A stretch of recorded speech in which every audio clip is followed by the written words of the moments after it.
नमस्कार दोस्तों, मैं पूजा और आप लोग देख रहे हैं इजी साइंस बोर्ड। तो सभी का बड़े ही दिल से स्वागत है इस चैनल पे। जल्दी-जल्दी से आप लोग जुड़ जाइए, फिर हम अपने आज की क्लास को स्टार्ट करेंगे, ठीक है? तो आपको पता होगा कि इस चैनल पे मैं मैथ पढ़ाती हूँ और साथ ही साथ ये भी पता होगा कि मैं मैथ को बहुत ही आसानी से समझाती हूँ और थ्योरी के साथ-साथ को थ्योरी के कांसेप्ट को बहुत ही बढ़िया से समझाने का प्रयास करती हूँ और साथ ही साथ क्वेश्चन को भी सॉल्व कराया जाता है, ठीक है? तो जिन्होंने अभी तक चैनल को सब्सक्राइब नहीं किया है, मैं उनसे रिक्वेस्ट करूंगी कि आप कृपया कर चैनल को सब्सक्राइब कर दीजिए और वीडियो अच्छी लगी हो तो लाइक भी करना ना भूले, ठीक है?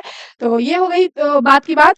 अब हम स्टार्ट करते हैं कि हमारा चैप्टर है दो चर वाले रैखिक समीकरण। तो आज के इस क्लास में हम लोग क्या पढ़ने वाले हैं? दो चर वाले रैखिक समीकरण, जो कि आपके एनसीईआरटी बुक यानी कि क्लास 10th के मैथ का जो बुक है उसमें सबसे लंबा चैप्टर आई थिंक यही है, ठीक है? दो चर वाले रैखिक समीकरण। तो कुल मिलाकर बात ये बनती है ना बाबू कि ये जो चैप्टर है बहुत ही बड़ा है। बड़ा होने के कारण यह जो है एग्जाम में बहुत ज़्यादा पूछा जाता है। मतलब कि कुल मिला के आप मान लो कि इस चैप्टर से आपके एग्जाम में 20 प्रश्न पूछे जाएँगे, ठीक है? तो हमें समझ में आई या कि क्या करना है, इस चैप्टर को बहुत ही बढ़िया से अध्ययन करना है, यानी कि पढ़ना है, ठीक है?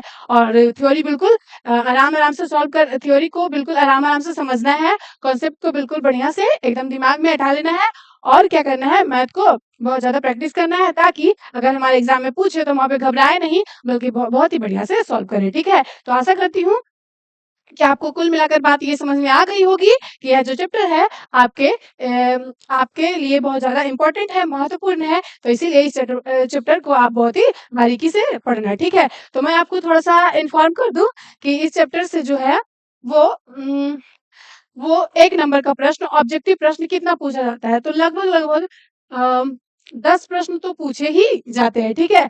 और 2 नंबर का प्रश्न आपका 3 से 4 पूछा जाएगा, तो 6 हो गया कुल मिला के 6 नंबर का। 10 से 16 और 5 नंबर का 1 आध 2 पूछा जाएगा। 4 नंबर का फिर 5 नंबर का 1 प्रश्न, यानी कि दीर्घ उत्तरीय 1 प्रश्न। तो कुल मिलाकर क्या हो गया? 21 यानी कि 20, कुल मिलाकर 20 नंबर का पूछा जाता है, ठीक है?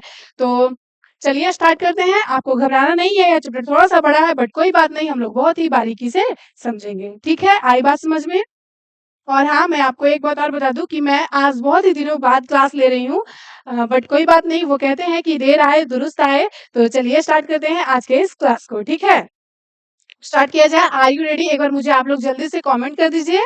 चलिए, बहुत अच्छा, वेरी गुड, स्टार्ट करते हैं। देखो, मैं क्या बोली हूँ कि दो चर वाले रैखिक समीकरण आज हम लोग पढ़ने वाले हैं। क्या पढ़ने वाले हैं? दो चर वाले रैखिक समीकरण। जब मैं इस चैप्टर को बता रही हूँ तो आप माइंड में याद रखना कि मुझे कुछ नहीं आता है, ठीक है? इस चैप्टर के बारे में या फिर इस जो यह जो लाइन दिया हुआ है या जो लिखा हुआ है वाक्य कि दो चर वाले रैखिक समीकरण, इसके बारे में मुझे कुछ पता नहीं है।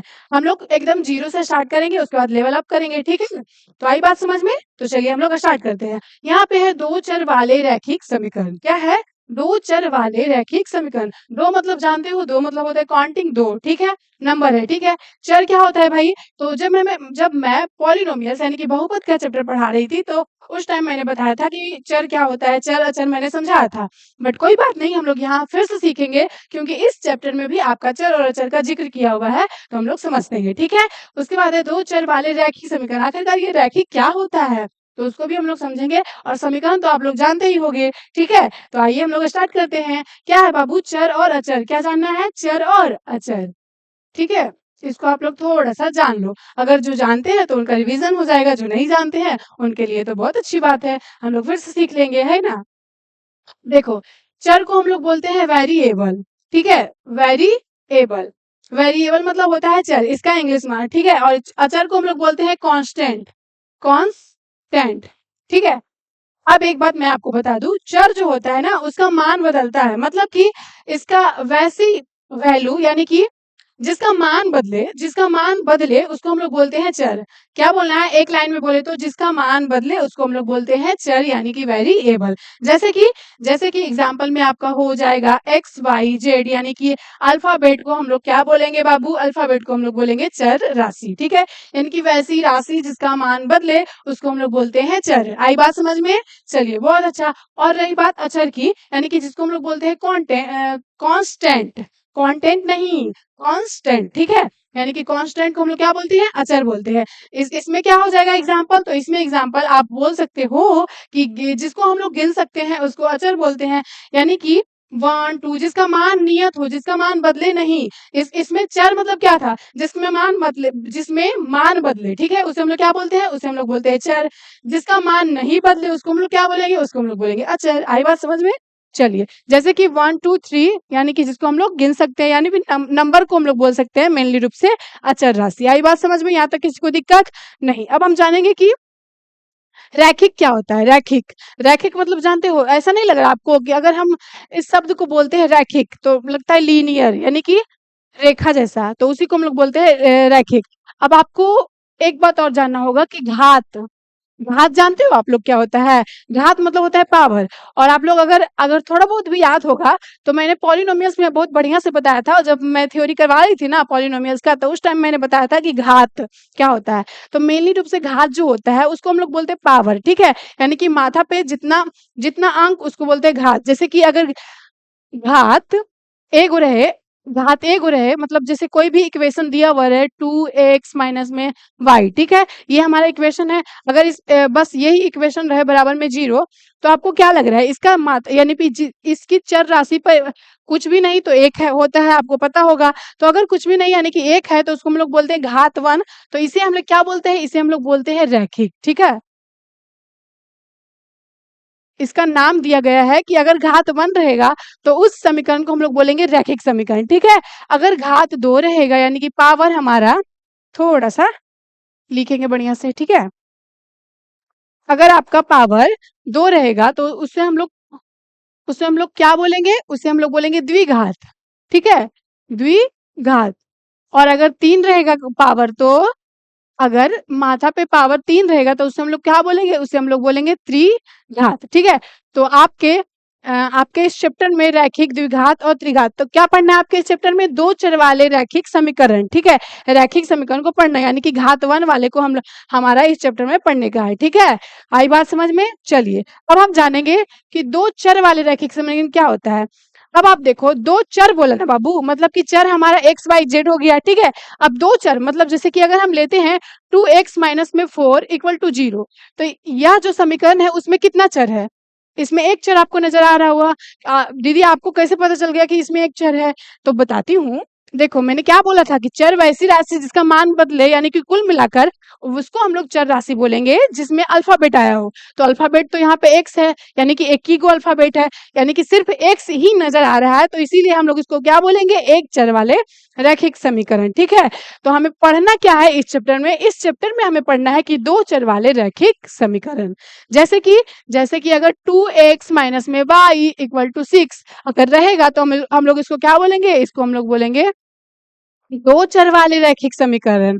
अब इसमें 2 चर नहीं है जी, x है और y है, तो 2 चर हो गया।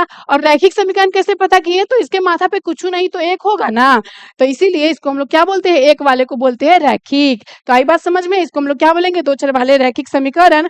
तो इसमें हमारे चैप्टर में, आपके इस चैप्टर में 2 चर वाले रैखिक समीकरण में ऐसे वाले इक्वेशन देखने को मिलेंगे, ठीक है? और इसको हम लोग क्या बोलते हैं? इसको हम लोग बोलेंगे एक चर वाले रैखिक समीकरण। ये था आपके चैप्टर के बारे में थोड़ा-सा डिटेल, ठीक है? तो आई बात समझ में? यहाँ तक किसी को दिक्कत नहीं? चलिए, स्टार्ट किया जाए? अब मैं दूँगी थोड़ा-सा प्रश्न, आप लोग उसको सॉल्व करना है, ठीक है? दिया जाए? चलिए। जब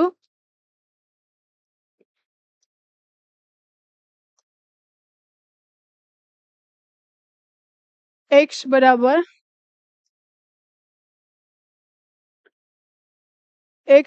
1 तो 2x minus y equal to 2 है, तो इसका मान निकालिए। इसमें आपका क्या निकालना है? इसमें आपका निकालना है y का मान, ठीक है? जब x बराबर 1 दिया हुआ रहे, तो 2x माइनस y बराबर 2 है, तो इसमें आप वैल्यू निकालो, किसका निकालना है? तो आप y बराबर निकाल दो। y बराबर क्या हो जाएगा? तो कैसे निकालोगे बाबू? इसमें x का मान दिया हुआ है 1, ठीक है? तो रखते हैं, क्या है? 2 और x का मान हमारा 1 दिया हुआ है, तो 2 इंटू 1 कर देंगे, माइनस में y है तो हमने लिख दिया, इक्वल टू 2 है तो हम लिख देंगे, ठीक है? जो आपका प्रश्न में दिया हुआ रहेगा उसको आप लोग बढ़िया से लिखोगे। ये आई बात समझ में? क्या लिखना है बाबू? जैसे कि देखो क्या होता है कि जब आप प्रश्न को सॉल्व करते हो ना, तो कुछ बच्चे क्या करते हैं, सिर्फ ऊपर वाला पढ़ लेंगे, ऊपर वाला ही पढ़ लेंगे कि क्या स्टेटमेंट दिया हुआ, उसके बाद सॉल्व करने लगे। उसमें क्या होता है कि आपका ज़्यादा चांसेस होते हैं कि ना कि गलत हो जाए, प्रश्न गलत हो जाता है। इसलिए क्या करना है आपको बहुत ही बारीकी से स्टेटमेंट को पढ़ना है, प्रश्न को पढ़ना है, उसके बाद आप जो कहेगा प्रश्न में उस तरीके से आप उसको सॉल्व करिएगा, ठीक है? तो यह तो प्रश्न बहुत ही छोटा-सा था, इसमें है कि जब x बराबर 1 तो 2x - y = 2 तो y बराबर क्या होगा? लेकिन यह छोटा प्रश्न था, इसी का बहुत सारा स्टेटमेंट बड़ा करके देगा, ठीक है? तो उसको आप लोग कैसे सॉल्व करोगे? पहले बढ़िया से पढ़ना है, उसके बाद सॉल्व करना है, ठीक है? तो चलिए इसको बनाते हैं। क्या है बाबू? x बराबर 1 तो 2x - y = 2 जिसमें कि हमें वैल्यू निकालना है y की, ठीक है? तो हमने x का वैल्यू 1 रख दिया तो 2 × 1 हो गया माइनस में y = 2 आई बात समझ में? चलिए अब हम इसको सॉल्व करेंगे तो क्या हो जाएगा? 2 × 1 करेंगे तो 2 माइनस में y = 2, ठीक है? y को हम लोग उधर भेज देंगे। क्यों भेजेंगे भाई? क्योंकि y इधर माइनस में है तो उधर जाएगा तो प्लस में हो जाएगा, ठीक है? यहाँ पे 2 है तो हम क्या करते हैं बराबर में यहाँ पे प्लस हो जाएगा और प्लस में 2 नहीं नहीं समझ में आया? चलिए हम फिर से बताएँगे। यहाँ पे माइनस में y है ना जी, देखिए बराबर में इधर माइनस में y है तो बराबर के इधर जाएगा तो प्लस में हो जाएगा ना, तो इसीलिए हो गया y और प्लस में 2 था तो हम इसको दे दिए। अब हम y का वैल्यू निकालना है तो ये 2 है और इस 2 को इधर लाएँगे, ये तो प्लस में है तो क्या हो जाएगा? माइनस में हो जाएगा, बराबर में y, तो y का वैल्यू कुल मिलाकर आ गया है 0। तो ऐसा ही प्रश्न आपके रहेगा क्वेश्चन में ऑब्जेक्टिव वाला प्रश्न इस प्रकार से रहेगा तो आप लोग इस प्रकार से सॉल्व करिएगा, ठीक है? आई बात समझ में? कोई दिक्कत नहीं। चलिए एक आध प्रश्न और सॉल्व करते हैं ताकि ताकि आप लोग बहुत बढ़िया से बना पाओ और भूलो ना, ठीक है? कि जब y बराबर 2 देन तब आपको निकालना है वैल्यू 2x - 4 = 6, 2x - y = 6, ठीक है? जब y बराबर 2 तब 2x - y = 6 जिसमें कि आपको क्या निकालना है? x का वैल्यू निकालना है, ठीक है? तो आप लोग इसको निकालो, कॉपी पेन लेकर के तो बैठे ही होगे, तो चलिए निकालिए आप लोग, ठीक है? मैं तब तक वेट करती हूँ। और हाँ, एक बात और कि आप जब पढ़ रहे हो 2 चर वाले रैखिक समीकरण मतलब कोई भी चैप्टर आप पढ़ो मैथ के, तो साथ ही साथ उसका रिवीजन भी करिएगा, ठीक है? क्लास हो जाए खत्म तो रिवीजन करिएगा। क्यों रिवीजन करना ज़रूरी है बाबू? क्योंकि अगर आप रिवीजन करते हो तो अगर आपका जो थ्योरी होता है वो थोड़ा-सा और मजबूत हो जाता है, कॉन्सेप्ट और भी बहुत बढ़िया से समझ में आती है। अगर आप यह भी प्रयास करते हैं कि खुद से ही एग्ज़ाम्पल ले लें, यानी कि 2-3 बुक रख लीजिए आस-पास और बुक से बना लीजिए तो वो और भी ज़्यादा आपके लिए फ़ायदेमंद होगा, ठीक है? तो ये था मेरी तरफ से सलाह आपके लिए। चलिए अब इसको बना दीजिए। क्या है?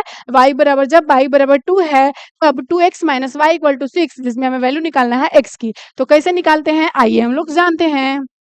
क्या लिखेंगे? लिखेंगे हल। क्या दिया हुआ है बाबू? दिया हुआ है 2x - में y = 6 जिसमें हमारा वैल्यू दिया हुआ है y बराबर 2 तो उसको हम लोग रखेंगे। यहाँ पे 2x हो जाएगा माइनस में y का वैल्यू क्या दिया हुआ है? y का वैल्यू दिया हुआ है 2 हमने रख दिया = 6 हो गया, ठीक है? आई बात समझ में? चलिए यहाँ पे 2x हो जाएगा, यहाँ पे 6 प्लस में है और यहाँ पे माइनस में 2 है, उधर हम लोग उसको भेज देंगे तो प्लस में 2 हो जाएगा, बिल्कुल हो जाएगा। तो 2x बराबर हो जाएगा 8 जिसमें कि x बराबर निकल गया 4। दीदी आपने x बराबर 4 कैसे निकाल दिया? तो देखो हम इसको काट देंगे, 4 दूनी का 8 होता है, बिल्कुल होता है। तो x बराबर क्या हो जाएगा? x बराबर 4 हो गया, आपका हो गया आंसर। तो इस प्रकार का प्रश्न आपका ऑब्जेक्टिव में पूछेगा तो आप लोग बना लीजिएगा बहुत बढ़िया से, ठीक है? आई बात समझ में? चलिए ये तो हो गया। सिर्फ एक इक्वेशन दिया था उसमें भी आपको दिया हुआ था y और x का मान, ठीक है? या फिर कुछ x या फिर y का मान दिया हुआ होता है, तब आपने ऐसे नहीं किया। अगर आपका क्या करेगा प्रश्न? प्रश्न आपका दे देगा 2 को इक्वेशन यानी कि 2 चर वाले रैखिक समीकरण का 2 इक्वेशन देगा, ठीक है? यानी कि 2x - y = 6 या फिर आप इसको भी ले लो कि 2x - y = 2 अगर ऐसा रहेगा रहेगा प्रश्न में 2 इक्वेशन दिया हुआ रहेगा, तब आप उसमें x और y का वैल्यू कैसे निकालोगे, ठीक है? तो उसको निकालने की भी ना बहुत सारी विधियाँ दी हुई है। इस चैप्टर में आपको 2 चर वाले रैखिक समीकरण में मतलब इक्वेशन को कैसे सॉल्व किया जाता है, 2 इक्वेशन अगर दिया हुआ रहेगा, तो उसमें x और y का मान कैसे निकालना है, उसके निकालने की बहुत सारी विधियाँ हैं। उस विधियाँ को हम लोग बहुत ही बारीकी से समझेंगे और पूछना भी आपके एग्ज़ाम में कि आप इस विधि से सॉल्व करो इस इक्वेशन को, आप इस विधि से सॉल्व करो इस इक्वेशन को। तो इसीलिए विधियाँ भी हमारा पढ़ने का आवश्यकता है, यानी कि विधियाँ जो है यानी कि इक्वेशन को कैसे सॉल्व किया जाता है, तो वो भी हमारे लिए महत्वपूर्ण है, तो उसको भी हम लोग सीखेंगे, ठीक है? तो मैं आपको थोड़ा-सा थोड़ा-सा जानकारी दे दूँ कि वो विधि कौन-कौन सी है, उसका नाम बता देती हूँ मैं। उसको हम लोग बोलते हैं, एक विधि है प्रतिस्थापन विधि, एक को बोलते हैं विलोपन विधि, एक वज्र गुणनखंड विधि। तो ऐसे ही करके 2-3 विधियाँ हैं, तो हम लोग उसको भी समझेंगे। लेकिन अभी हम थोड़ा-सा यहाँ पे ये जानेंगे कि अगर आपका ये ऐसे यहाँ पे दिया हुआ है, ठीक है?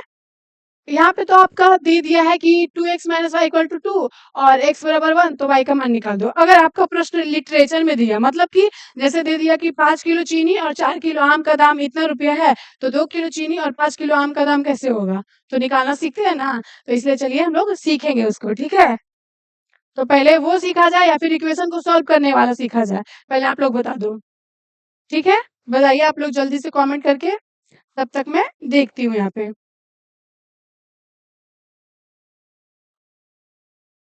हाँ, तो क्या डिसाइड करा आप लोगों ने? चलिए हम लोग सीखते हैं, पहले इक्वेशन को सॉल्व कैसे किया जाता है, ठीक है? उसके बाद हम लोग सीखेंगे कि लिटरेचर वाले प्रश्न को कैसे इक्वेशन में बनाया जाता है, ठीक है?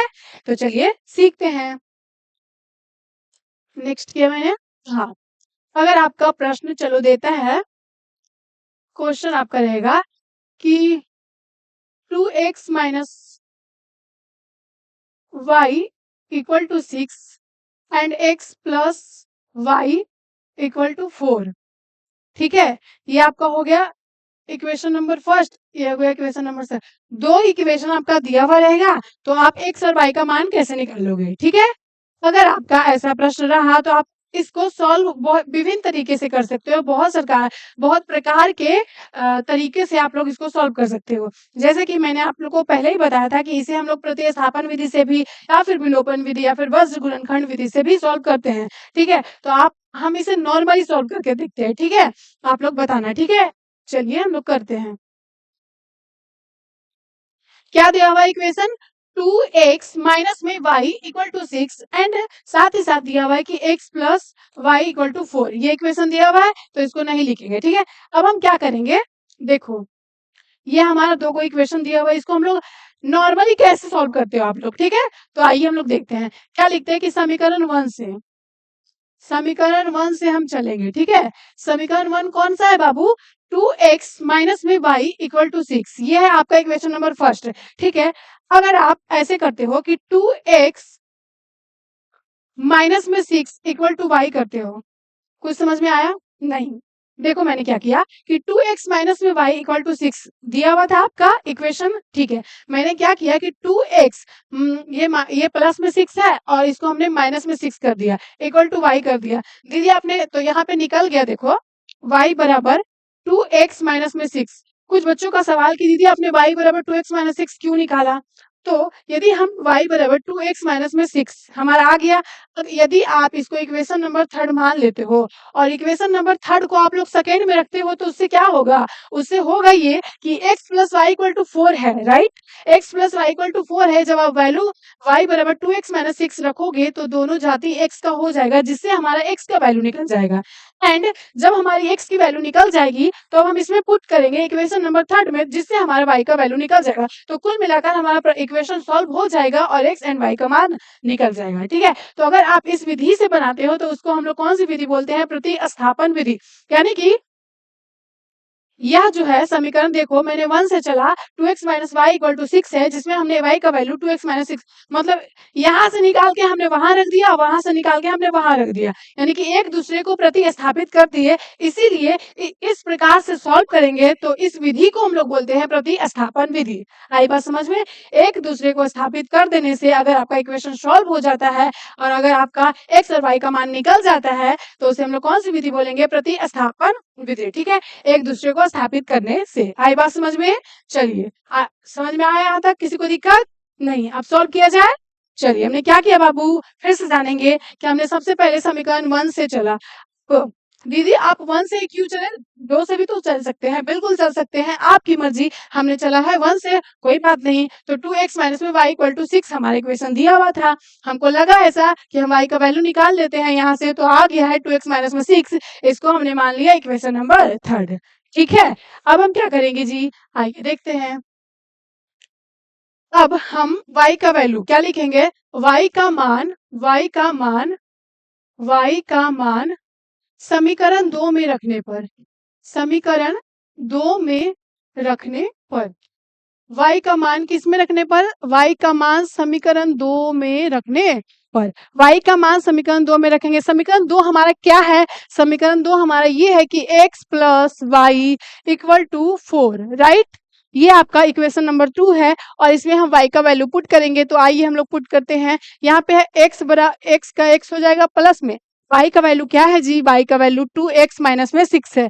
तो क्या रखेंगे 2x माइनस में 6, इसको हम लोग कर देते हैं ब्रैकेट बंद। दीदी आपने ब्रैकेट बंद क्यों किया, राइट, आपका सवाल होगा। तो बस क्योंकि y का मान है 2x माइनस में 6 तो हमने इसको रख दिया, ठीक है। तो इसलिए हमने इस ब्रैकेट भी बंद कर दिया। अब आप चाहो तो खोल सकते हो। तो x प्लस 2x माइनस में 6 इक्वल टू 4 हो गया। अब यहाँ पे आप सॉल्व करो कि एगो x है, यहाँ पे 2 गो x है, तो कै गो x हो जाएगा, 3 गो x हो जाएगा। चलिए यहाँ पे माइनस में 6 है और इक्वल टू 4 है, ठीक है। तो 3x इधर है, माइनस में 6 को उधर भेज देते हैं तो 6 हो जाएगा और प्लस में 4 है तो 4 ही रहेगा। तो यहाँ पे 3x बराबर 10 हो जाएगा और x का वैल्यू 10y का 3 आ गया, ठीक है। x का वैल्यू क्या आ गया, x का वैल्यू 10/3 आ गया।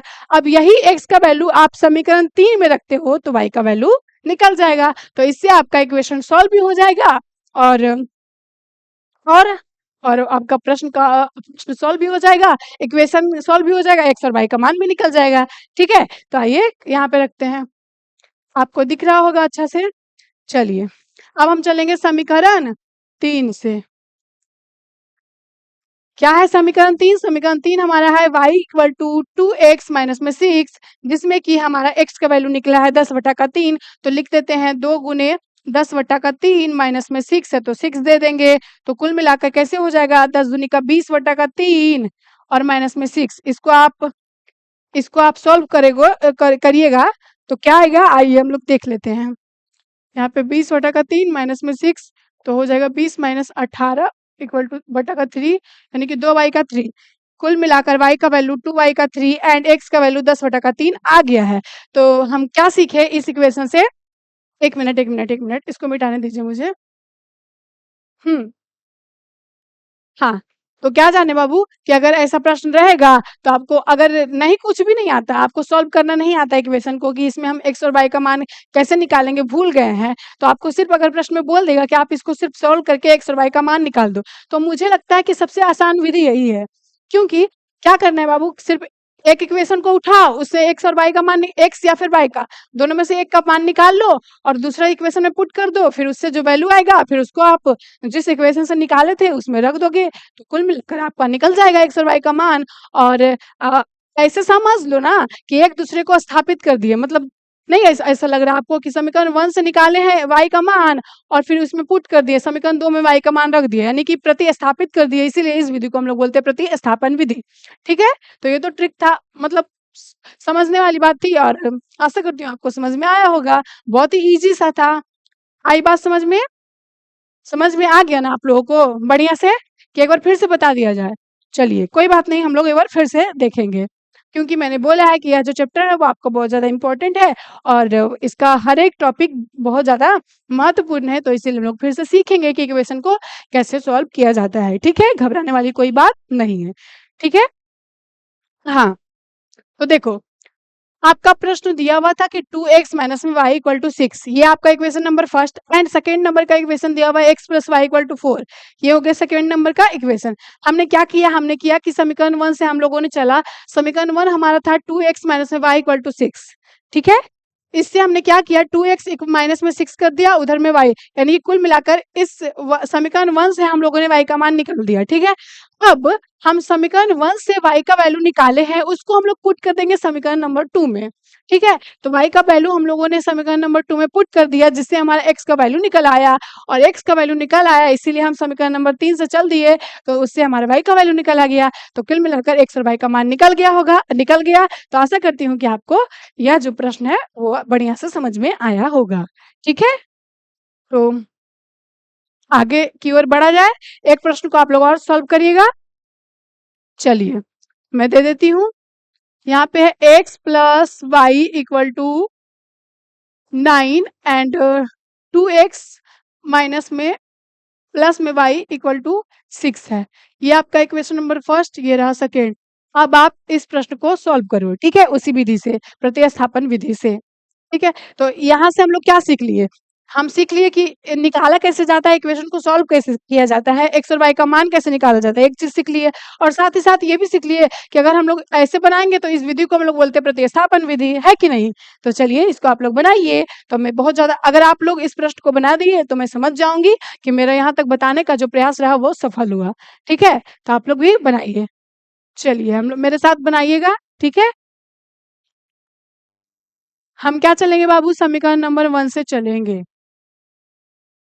समीकरण 1 से क्या है? समीकरण 1, X plus Y equal to 9। ये रहा हमारा समीकरण नंबर फर्स्ट, ठीक है। अब हम क्या करेंगे, यहाँ से हम निकालते हैं एक्स का वैल्यू। तो क्या हो जाएगा एक्स का वैल्यू? एक्स बराबर हमने कर दिया, यहाँ पे 9 है, यहाँ पे प्लस में वाई है, तो उधर भेज देंगे तो माइनस में वाई हो जाएगा। कुल मिलाकर इसको हम लोग मान लेंगे समीकरण नंबर 3। ठीक है, आई बात समझ में? मैंने क्या किया, हमने चला सबसे पहले समीकरण नंबर 1 से, और 1 से चला तो मुझे लगा, ऐसा लगा मुझे कि हम यहाँ से x का वैल्यू निकाल लेते हैं, तो x का वैल्यू आ गया 9 माइनस वाई। ठीक है, अब आप इसी समीकरण को समीकरण नंबर 2 में पुट कर दो। जैसे कि यहाँ पे रखते हैं कि समीकरण नंबर 2 में, समीकरण 2 में x का मान रखने पर, आपको दिख रहा है बढ़िया से? चलिए मैं अच्छा से लिख देती हूँ। ठीक है, समीकरण 2 में x का मान रखने पर, x का मान रखने पर, ठीक है, क्या है x का मान बाबू? x का मान है 9 माइनस वाई। ठीक है, तो पुट किया जाए। समीकरण नंबर 2 हमारा है कि 2x प्लस में y इक्वल टू 6। ये रहा आपका इक्वेशन। चलिए इसमें हम लोग पुट करेंगे किसका वैल्यू? x का वैल्यू। तो x का यहाँ पे 2 हो जाएगा, x का वैल्यू क्या है? 9 माइनस वाई है। चलिए इसको हम लोगों ने घेर दिया है, ठीक है, और प्लस में y है इक्वल टू 6 है। चलिए कर लेंगे, गुना में है 2 तो गुना कर देंगे, 9 दूनी का 18 हो जाएगा, माइनस में है तो माइनस है तो माइनस, और 2 को गुना करेंगे y से तो क्या हो जाएगा? 2y हो जाएगा। यहाँ पे प्लस y पहले से था, बराबर में 6 भी पहले से ही था। चलिए हम लोगों ने दे दिया। अब आप देखो कि y सेम कास्ट का मिल गया ना, तो माइनस में 2y प्लस में y, तो क्या हो जाएगा? माइनस प्लस आपस में घटती है, तो जब 2y को y से घटाएंगे तो क्या हो जाएगा? सिर्फ y बचेगा। लेकिन क्योंकि बड़ा का चिन्ह माइनस, यानी कि बड़ा हमारा 2y है, तो बड़ा का चिन्ह माइनस है तो हम लोग माइनस का चिन्ह दे देंगे, इक्वल टू 6 हो गया। ठीक है, अब हम यहाँ से क्या हो जाएगा? यहाँ से हमारा y का वैल्यू निकल जाएगा। ठीक है, तो यहाँ पे 18 है, चलिए लिख दिया मैंने। ये प्लस में 6 है, इसको इधर लाएंगे तो माइनस में 6 हो जाएगा, और ये माइनस में y है, उधर जाएगा तो प्लस में y हो जाएगी।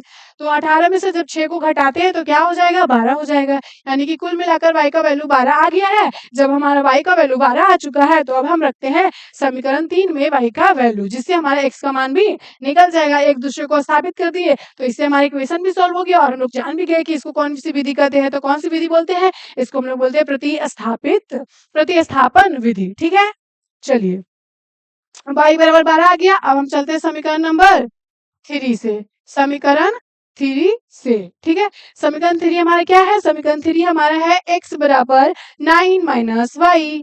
ठीक है, तो हमारा x का वैल्यू क्या निकल जाएगा? 9 है, तो 9 माइनस में y का वैल्यू आया है 12। तो अगर हम 9 में से 12 को घटाते हैं तो माइनस में 3 आता है, 9 3 12 होता है ना, तो x बराबर माइनस में 3 आ गया। तो x बराबर माइनस में 3 और y बराबर 12, इससे हमारा इक्वेशन भी सॉल्व हो गया, x और y का मान भी निकल चुका है। तो x बराबर माइनस में 3 आया है, y बराबर 12 आया है। ठीक है, अगर आपको लग रहा है कि हमारी जो मान है वो गलत आया है तो आप इसमें रख के भी चेक कर सकते हो। ठीक है, चलो मैं आपको बता देती हूँ कैसे। यहाँ पे x plus Y equal to 9, ठीक है, तो x का मान माइनस में 3 है। अगर देखिए हम यहाँ पे पुट करते हैं x का मान माइनस में 3, ठीक है, और y का मान रखते हैं 12 और इक्वल टू 9 है, तो फिर 12 में से 3 घटाओगे तो 9 बराबर 9 आ गया, यानी कि हमारा जो मान आया है वो बिल्कुल सही आया है। ठीक है, आई बात समझ में? अब आप इसमें भी रखो तो इसमें भी मिल जाएगा। चलिए कैसे देखते हैं। यहाँ पे 2 इंटू एक्स है, ठीक है, x का मान मैंने क्या निकाला है? माइनस में 3 निकाला है, और प्लस में y आपको दिख रहा है ना? हाँ, प्लस में y है तो y का वैल्यू क्या आया है बाबू? 12 आया है, और इक्वल टू 6 पहले से है। ठीक है, तो 2 गुने माइनस में 3 करेंगे तो माइनस में 6 हो जाएगा, और माइनस में 6 और प्लस में 12 यानी कि 12 में से 6 जाएगा तो 6 तो 6 बराबर 6 यानी कि कुल मिलाकर हमारा जो है हमने जो बनाया है वो सही बनाया है बिल्कुल, बिल्कुल सही बनाया है, ठीक है? इसको हम मिटा देंगे। ये तो आपको समझाने के लिए था कि यदि आपको समझ में आए कि अगर आपको ऐसा लगे, अगर आपको खुद पे डाउट हो कि हमने एक्स और वाई का मान गलत निकाला है, तो अब आप इक्वेशन में रख करके भी चेक कर सकते हो। अगर आपका दोनों साइड का इक्वेशन लेफ्ट हैंड साइड और राइट हैंड साइड दोनों इक्वल आता है यानी कि बराबर आता है, तब आपका इक्वेशन जो है मतलब यानी कि एक्स और वाई का जो मान है वो बिल्कुल सही आया है, ठीक है? तो आई बात समझ में? आशा करती हूँ आपको समझ में आया होगा बढ़िया से और बस आज का क्लास यहीं तक और वीडियो को अंत तक देखने के लिए बहुत-बहुत धन्यवाद। जिन्होंने अभी तक चैनल को सब्सक्राइब नहीं किया है, मैं उनसे एक बार और रिक्वेस्ट करूँगी, कृपया कर चैनल को सब्सक्राइब कर दें क्योंकि आपको यहाँ पे बहुत अच्छे-अच्छे कंटेंट मिलेंगे पढ़ाई से संबंधित, ठीक है? तो बहुत-बहुत धन्यवाद सभी का। Thank you.